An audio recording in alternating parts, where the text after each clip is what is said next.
पुढची मोठी बातमी आहे मुंबईमधली, कारण मुंबईमधल्या अंधेरी पश्चिमेतल्या ओशिवरा फर्निचर मार्केटमध्ये गेल्या 1.5 तासांपासून आग लागली आहे आणि ही आग धुमसती आहे। या आगीमुळे तब्बल 10 ते 12 सिलेंडरचा स्फोटही झालाय।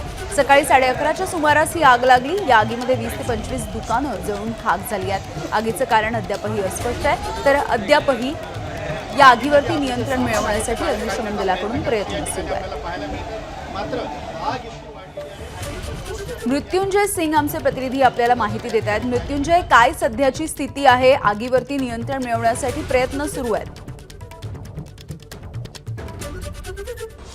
यामध्ये नक्कीच मुंबईत ओशिवरा या परिसरामध्ये मोठा फर्निचर मार्केट आहे आणि मी घटनास्थळावर आहे। आपण पाहू शकतो हा जो फर्निचर मार्केट आहे SV रोड, स्वामी विवेकानंद रोडवर स्थित आहे आणि 11:15 ते 11:30च्या दरम्यान एका जो फर्निचरची दुकान आहे त्या दुकानमध्ये आगची सुरुवात झाली आणि बघत 15 ते 20 जी दुकाने आहेत ते आगच्या यामध्ये ताब्यात आली आणि 11:30 वाजता फायर ब्रिगेडला सूचना देण्यात आली। फायर ब्रिगेडची टीम इकडे दाखल झालेली आहे। 15पेक्षा जास्त फायर ब्रिगेडची गाड्या सध्या घटनास्थळावर आहे, आग विझवण्याचा प्रयत्न करतायत।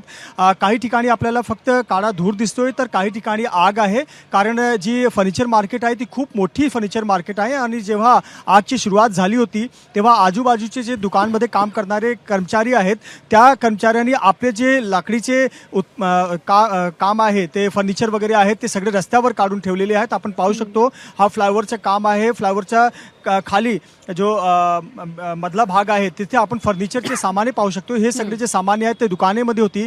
लोकांनी आपले जे सामान आहे ते बाहेर काढली आणि दुसरीकडे 15 ते 20 जे दुकाने आहेत ते जळून खाक झालेली आहे आणि 12 ते 15 गॅस सिलेंडरचे विस्फोटही झाले होते, अशी माहिती स्थानिक लोक देत आहेत। सध्या फायर ब्रिगेडची 15 गाड्या घटनास्थळावर आहे।